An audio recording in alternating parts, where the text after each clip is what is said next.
Hey, it's Jim here, coming from the Moose Basin shop. I'm just making this little video as a Happy New Year video. Welcome to 2026, and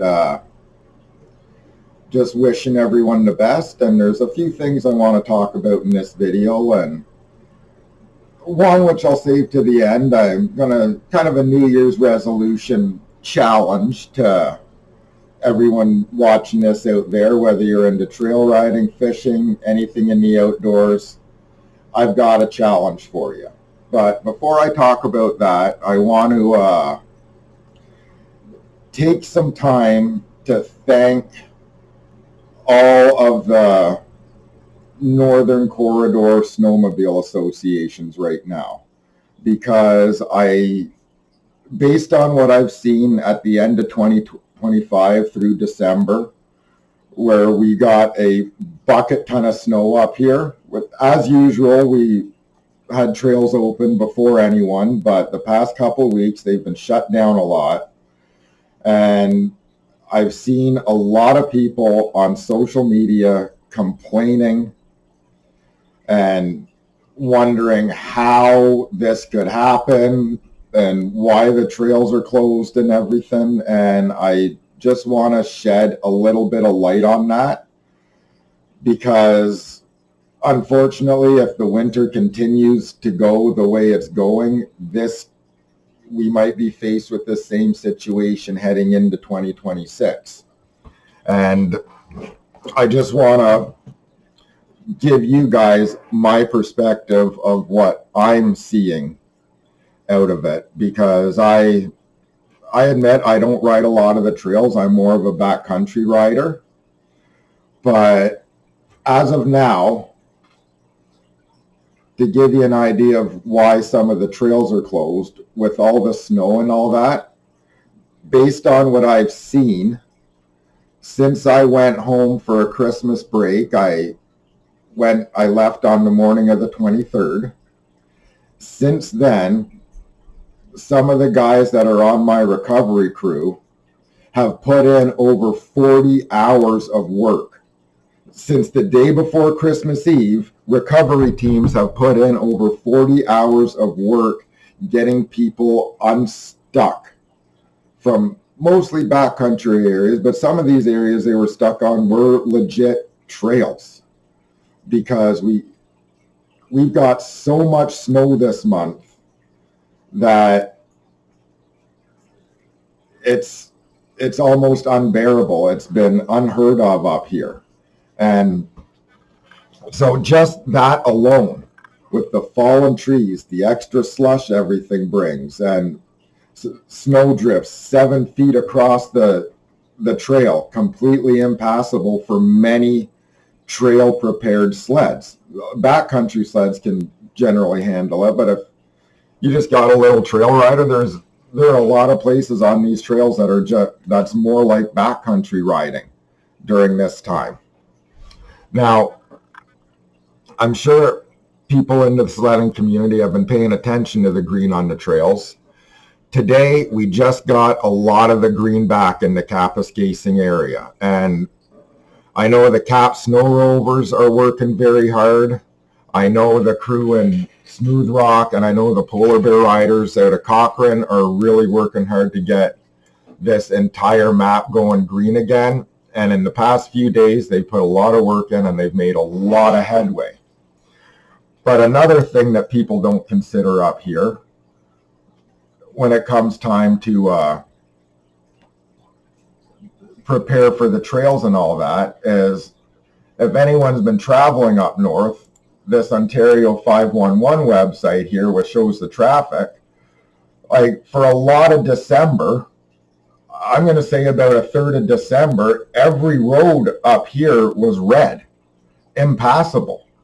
So, like, we're stuck in a situation where if someone lives in, say, Gregoire Mills, and they wanted to come down to do some grooming in Moonbeam, the staff just couldn't get there. All our highways were shut down. So anytime someone would need a part from out of town or a volunteer from out of town, that just wasn't happening for a while because everything was shut down. And that, like, when people, we up here, we're not afraid of snow. We like it. They're like, we're used to it. That's why we're the early riding spot. That's why we're the late season riding spot. We're used to it. We could not handle it up here. It was just that bad. And what frustrated me, especially about the social media thing, and this is part of my upcoming challenge for 2026, is I saw a lot of people complaining that the trails weren't ready. Well, you have so much snow, why aren't the trails ready? Well, I have an idea. If you're looking at this and you see that all the trails are red and that all the roads are red, one, you must understand that people just can't get there if the roads are closed up. But I hear a lot of people complaining, yet not once did I see a social media post that said, hey, we see the trails are closed, but the roads are open. We have rooms booked in Kapuskasing or Cochrane or wherever up here. We still want to make this trip. Is there any way we can bring our sleds and maybe bring a chainsaw or two with us and actually help you get these trails going?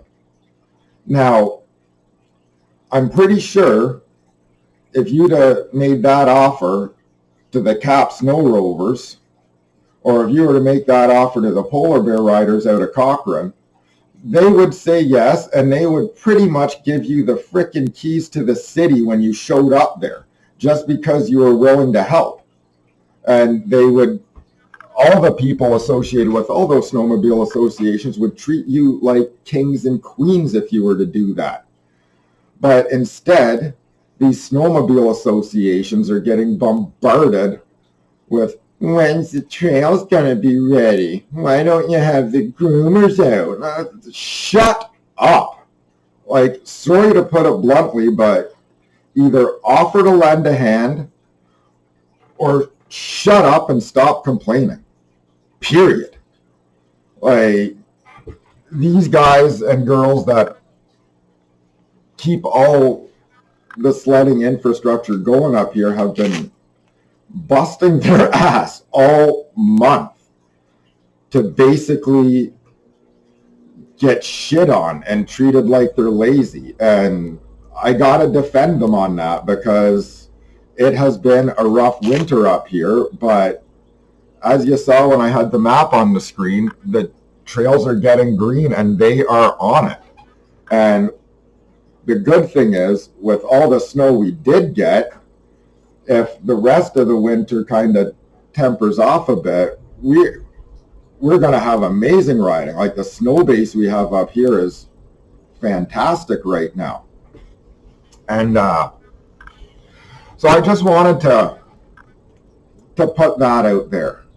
Like, if you've been upset that the trails are closed up here and you can't ride in your area because the trails are closed down there too, just be patient. We will be here for you, and the riding is going to be absolutely amazing. I obviously encourage you to make your home base in Kapuskasing and stay with me here and maybe enjoy some ice fishing when you're up there, but when you're up here. But bottom line is, be grateful for the people that make all of this possible, because they are busting their ass to try and give you a really good time on the trails up here in Northern Ontario.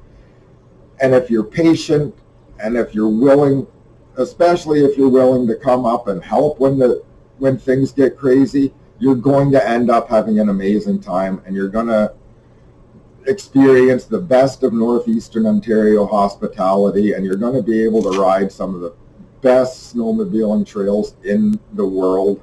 And if you're up for it, you can also enjoy some of the best ice fishing there is in Ontario. It's well worth it, but please, let's be patient, let's be considerate, and let's be helpful. And that is the challenge I want to bring in to 2026. And that is for everyone, whether you're a trail rider, whether you're a backcountry riding junkie, whether you're on ATVs, snowmobiles, that if you're fishing, it doesn't matter if you're a tournament angler, just a rec angler, or whatever you are doing in the outdoors. Even if you just like hiking and finding a waterfall to sit by, watch the sunset go down, take some pictures. My challenge to you, if you're still viewing this, is to bring someone new out. I look for someone who hasn't experienced the lifestyle that we clearly all enjoy and try and get them out.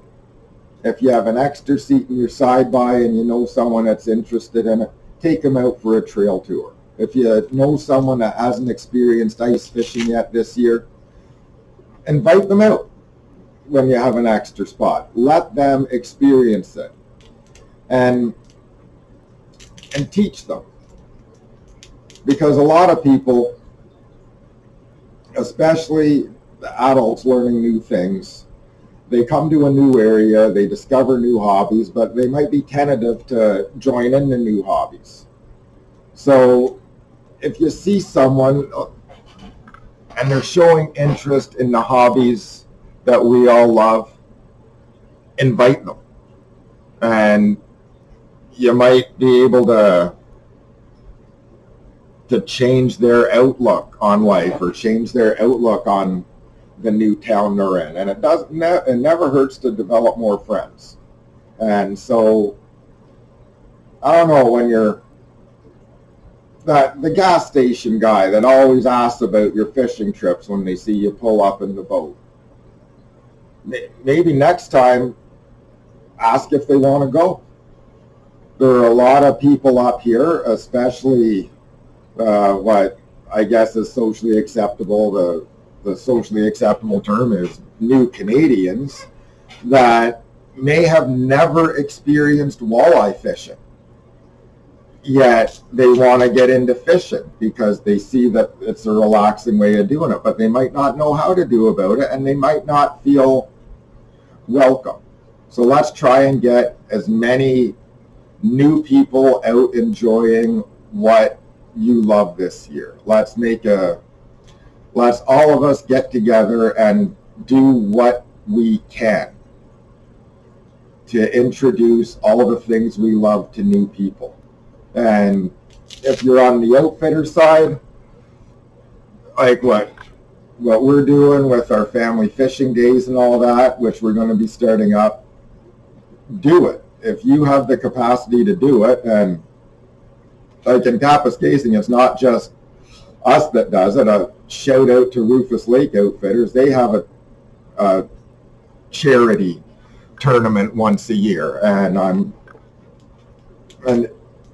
whatever your role is in the outdoors world, I challenge you to take actions within your realm that is going to introduce what you do to more people, whether it's enticing new people to come out to a friendly fishing day, hosting beginners fishing days, whether you're like my friend Matt Leonard out of Moonlight Rentals. They do a lot of skidoo and jet ski rentals, and they are offering very inexpensive lessons on how to maintain your sleds and how to properly use a sled, trying to get beginners into it.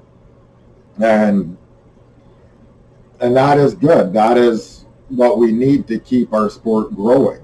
And if you're already doing that, I encourage you to get more involved on things on maybe a community level.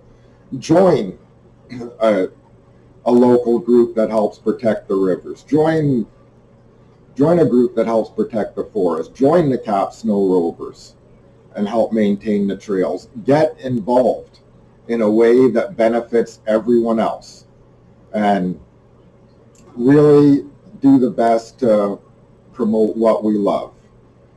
Because if you're like me, and like many people I've talked to, what we do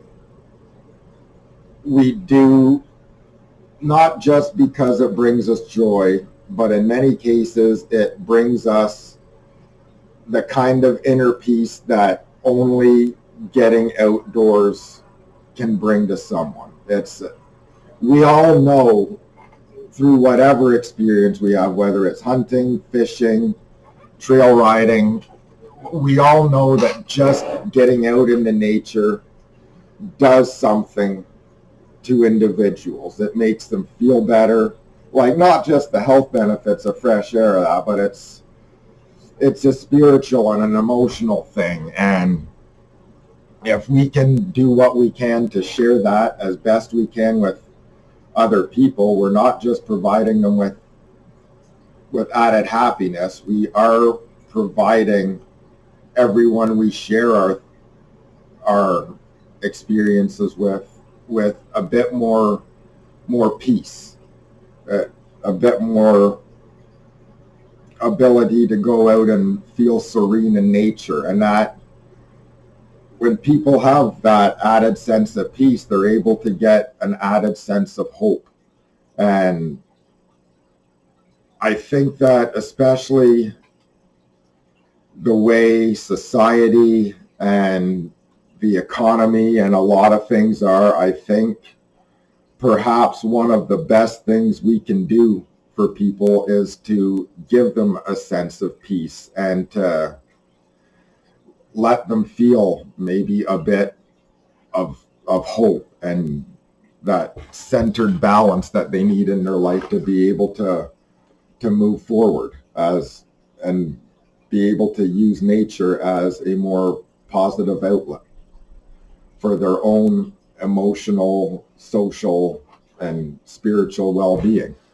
And I encourage everyone out there in 2026 to do that.